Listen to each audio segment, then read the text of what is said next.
నమస్తే, welcome to our channel. నేను సౌజన్య. మొదటి నుంచి కూడా వైసీపీ నాయకులు ఆంధ్రప్రదేశ్ ప్రజల్ని ప్రలోభ పెడుతూనే ఉన్నారు. సో వైసీపీ కనుక మళ్ళీ అధికారంలో కనుక రాకపోతే కనుక సంక్షేమ పథకాలు ఏమీ ఇప్పుడు ఇచ్చేవి ఉండవు, అన్నీ ఆపేస్తుంది వచ్చే వేరే ప్రభుత్వం అని చెప్పేసి. సో అలానే ఇప్పుడు 1వ తారీఖు వచ్చింది కాబట్టి పెన్షన్లు అనేటువంటివి ప్రతి ఒక్కళ్ళు ఎదురు చూస్తూ ఉంటారు. సో ఇప్పుడు పెన్షన్లు వాలంటీర్ల చేత ఇప్పించద్దు, వేరే ప్రత్యామ్నాయ మార్గాలు చూసుకోండి అని చెప్పేసి ఈసీ ఆదేశాలు ఇవ్వడం జరిగింది ఎలక్షన్ కూడా ఉన్నటువంటి నేపథ్యంలో. దీన్ని వైసీపీ తనకు అనుకూలంగా మార్చుకుంటోంది. సో ఇదంతా కూడా చంద్రబాబు అలాగే ప్రతిపక్షాలు చేసినటువంటి కుట్ర అన్నట్టుగా ప్రొవోక్ చేస్తోంది, చూపిస్తోంది ప్రజలందరికీ కూడా. మరి ఈ అంశానికి సంబంధించి మనతో మాట్లాడడానికి, వారి విశ్లేషణని మనతో పంచుకోవడానికి ఈరోజు మనతో పాటు ఉన్నారు సీనియర్ పొలిటికల్ అనలిస్ట్ అంకమ్మరావు గారు ఉన్నారు. వారితో మాట్లాడదాం. నమస్తే అంకమ్మ. నమస్తే సౌజన్య గారు. సో పెన్షన్స్ 1వ తారీఖు వచ్చిందంటే అందరికీ గుర్తొచ్చేది అంటే పెన్షన్సే గుర్తొస్తాయి, జీతాలు గుర్తొస్తాయి. జీతాల సంగతి పక్కన పెట్టేస్తే ఆంధ్రప్రదేశ్ గురించి పెన్షన్లు కనుక మనం మాట్లాడుకున్నట్లయితే ఇప్పుడు పెన్షన్స్ ఇంతకు ముందు వరకు వాలంటీర్ల చేత ఇప్పించేవాళ్ళు వైసీపీ ప్రభుత్వం. ఇప్పుడు వాలంటీర్ల చేత ఎన్నికల విధులు చేయించద్దు, అలాగే పెన్షన్స్ కూడా లబ్ధిదారులు ఎవరైతే ఉన్నారో వాళ్ళెవరికి కూడా వాలంటీర్లు ఇవ్వద్దు, వేరే ప్రత్యామ్నాయ మార్గాలు ఎంచుకోండి అని చెప్పేసి ఈసీ ఆదేశాలు ఇచ్చింది. అక్కడ ఇవ్వద్దు, వేరే మార్గాలు వెతుక్కోండి అని చెప్పిన తర్వాత కూడా ఇదంతా కూడా టీడీపీ వాళ్ళే చేశారు, ప్రతిపక్షాలే చేశారు. వాళ్ళు కేసులు పెట్టడం వల్లే ఇప్పుడు వాలంటీర్లు మీకు డబ్బులు అందజేయలేకపోతున్నారు పెన్షన్కి సంబంధించిన ఇలా మాట్లాడడం అనేది ఏంటి, ఏ విధంగా చూడాలి అంటారు? ఇది కూడా ఒక ఎన్నికల సందర్భంగా రాజకీయానికి వాడుకోవాలని ప్రయత్నం చేస్తూ ఉంది వైఎస్ఆర్సీపీ పార్టీ. అసలు వాళ్ళు ఎవరు? ప్రభుత్వ ఉద్యోగస్తుల కాదు. మా పార్టీ కార్యకర్తలు 99% మంది మా వాళ్ళే అని చెప్పని సోయానా విజయసాయిరెడ్డి గారు చెప్పారు, మన ముఖ్యమంత్రి గారు చెప్పారు, గతంలో మంత్రులు చెప్పారు. ప్రభుత్వ అంటే ప్రజల ధనాన్ని పార్టీ కార్యకర్తలకి యథేచ్ఛగా ఈ ప్రభుత్వం ఇప్పుడు దాకా ఇస్తూనే ఉంది. దాన్ని ఎప్పుడో ఆపాల్సింది. మామూలుగా న్యాయస్థానాలు కావచ్చు, ఇవి కావచ్చు, న్యాయస్థానాలు చెప్పినా కూడా పెడచెవిని పెడతానే ఉన్నారు, వాళ్ళు చేయాల్సింది చేస్తూ ఉన్నారు. సరైన చర్యలు తీసుకోపోబట్టి ఇప్పుడు దాకా ఆ వ్యవస్థ కొనసాగుతూ ఉంది. ప్రభుత్వ ధనాన్ని వాళ్ళకి ఇవ్వడానికి అసలు ఎలాంటి హక్కు లేదు, కానీ ఇప్పటివరకు ఇస్తూనే ఉన్నారు. వాళ్ళు 5,26,000 మందిని 2,63,000 మందిని వాళ్ళు నియమించుకొని ప్రతి నెల 5,200 రూపాయలు, 200 రూపాయలు వాళ్ళ సాక్షి పత్రికను కొనటానికి, వాళ్ళ వ్యాపారంలో లాభాలు పొందడం కోసం, వాళ్ళ యొక్క అంటే ఎక్కువ మంది కొనుగోలుదారులు ఉన్నారు, ఎక్కువ మంది నా పేపర్ చూస్తున్నారని చెప్పుకొని ప్రభుత్వ ప్రకటనల్ని ముందుగా వాళ్ళకి ఆ సంస్థకు వచ్చేలాగా బదలాయింపు చేసుకోవడం కోసం ఒక తెలివైన వ్యాపారస్తుడు చేసే ప్రక్రియలన్నీ కూడా జగన్మోహన్ రెడ్డి గారు చేసేసి అటు వ్యాపారంతో పాటు తన శ్రేణులందరికీ కూడా ఈ వాలంటరీ ఉద్యోగాలు ఇచ్చేసి లబ్ధి చేకూర్చానని చెప్పని భావించాడు ఇప్పుడు దాకా. సో దీని మీద నుంచి మొట్టమొదటి నుంచి కూడా వాళ్ళ వల్ల ఎన్ని ఇబ్బందులు జరుగుతున్నాయో ప్రజలందరికీ తెలుసు. కొంతమందికి అంటే బయటికి వచ్చి నడవటానికి ఇబ్బందిగా ఉండి అనారోగ్యంగా ఉన్నటువంటి వాళ్ళ వరకు మాత్రం ఇది మంచి పద్ధతి కాదని మనం అంటలేదు. కానీ మిగిలిన వాళ్ళందరూ కూడా ఈ విధంగా చేయడం అనేది సోమరిపోతులు తయారు చేయటం, అందుట్లో ఎలాంటి సందేహం కూడా ఏం లేదు. ప్రస్తుతం అన్ని ప్రభుత్వాలు అన్ని పార్టీలు ప్రజలకు ఉచితాలని చెప్పని సోమరులుగానే తయారు చేస్తున్నాయి.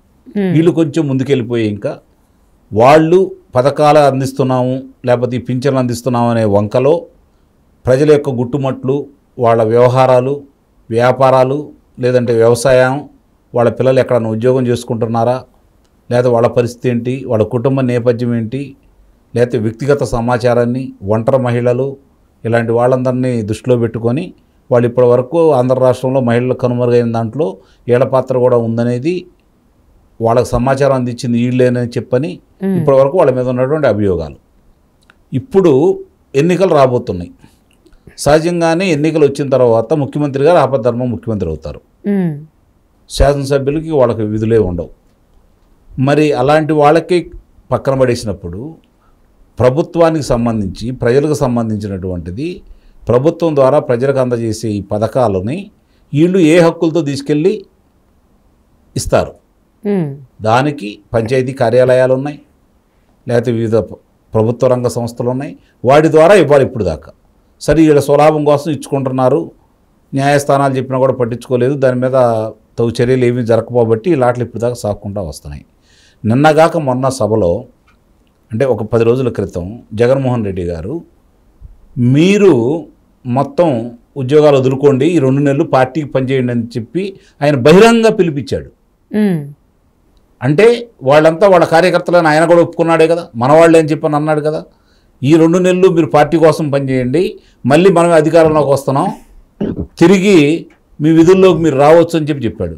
అయినా సరే ప్రజాక్షేత్రంలో ఉన్న అభిప్రాయాన్ని దృష్టిలో పెట్టుకొని ఈ ప్రభుత్వం తిరిగి అధికారంలో రాదనే ఒకే ఒక్క ఉద్దేశంతో 10ల సంఖ్యలో కూడా ఆ వాలంటీర్ ఉద్యోగాలు వదులుకోలేదు. ఇది గుర్తుపెట్టుకోవాలి. 10ల సంఖ్యలో కూడా 2,63,000 మంది వాలంటీర్లు కనుక ఇప్పుడు చేస్తూ ఉంటే ఆంధ్ర రాష్ట్రంలో 10ల సంఖ్యలో కూడా ఆ ఉద్యోగాన్ని వదులుకోవడానికి సిద్ధపడాల.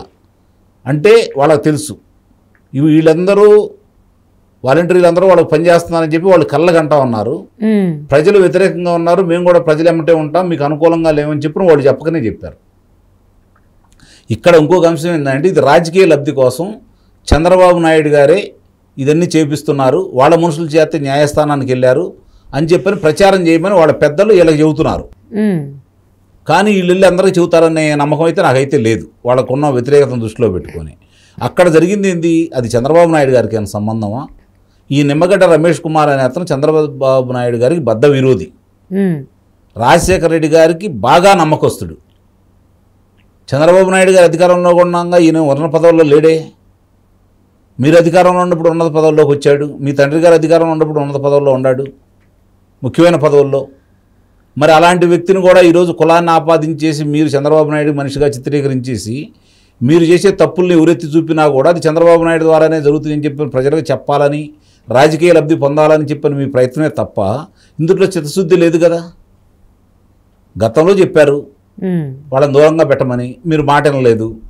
మరి ఈసీ ఇంతకు ముందే చెప్పడం కూడా జరిగింది, ఎన్నికల సంఘం వాళ్ళు పొరపాటున వాళ్ళు ఎక్కడన్నా ఎలాంటి రాజకీయ కార్యకలాపాల్లో పాల్గొన్నా, ప్రచారాల్లో పాల్గొన్నా మీరు వెంటనే వాళ్ళ గురించి మాకు సమాచారం అందించండి, వాళ్ళని తొలగిస్తాం విధుల నుంచి అని చెప్పడం కూడా జరిగింది.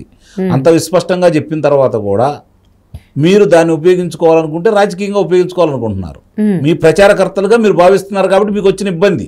దాన్ని ఈరోజు మీకు అనుకూలంగా మళ్ళీ మార్చాలనుకుంటున్నారు. ఎందుకంటే పథకాల వల్ల లబ్ధి పొందే వాళ్ళకి చూసారా తెలుగుదేశం పార్టీ వాళ్ళు ఇట్లా చేశారని చెప్పి మీరు చెప్పించి లబ్ధి పొందాలని మీరు చూస్తున్నారు. వాళ్ళకి తెలుసు, వాళ్ళేం అమాయకులేం కాదు, ఏమీ తెలియని వాళ్ళేం కాదు, వాళ్ళకి విషయాలు చెబుతూనే ఉంటారు. ఇవన్నీ కూడా మీరు ఆడే నాటకాలు ప్రజలు గమనిస్తూనే ఉన్నారు. దాన్ని సరిగ్గా వాళ్ళు నిజంగా అన్ని సవ్యంగా చేస్తే మిగిలిన ప్రభుత్వ ఉద్యోగులను పాల్గొనమని అంటలేదు కదా. వాళ్ళందరూ వాళ్ళ విధులు వాళ్ళు నిర్వహించుకుంటున్నారు కదా. వీళ్ళు ప్రభుత్వ ఉద్యోగస్తులు కాదు కాబట్టే కదా వీళ్ళు పాల్గొనొద్దని చెబుతుంది. ఇప్పటి వరకు చేసింది తప్పు. ఇప్పుడు మళ్ళీ ఈరోజు ఎన్నికల సంఘం వాళ్ళు చెప్పిన దానికి విరుద్ధంగా మీరు మాట్లాడుతున్నారంటే ఎన్నికల సంఘాన్ని కూడా మీరు ధిక్కరిస్తున్నారని దీని అర్థం. దీన్ని కూడా రాజకీయ లబ్ధి గురించి ఆలోచిస్తున్నారు మీరు ఇప్పుడు కూడా. కాబట్టి దీని గురించి ఎన్నికల సంఘానికి మళ్ళీ దీని మీద కూడా ఫిర్యాదు చేయాలి. వీళ్ళు ఇలా మాట్లాడుతున్నారు, ఇలా రెచ్చగొడుతున్నారు, ఇలా చేస్తున్నారు అని చెప్పని.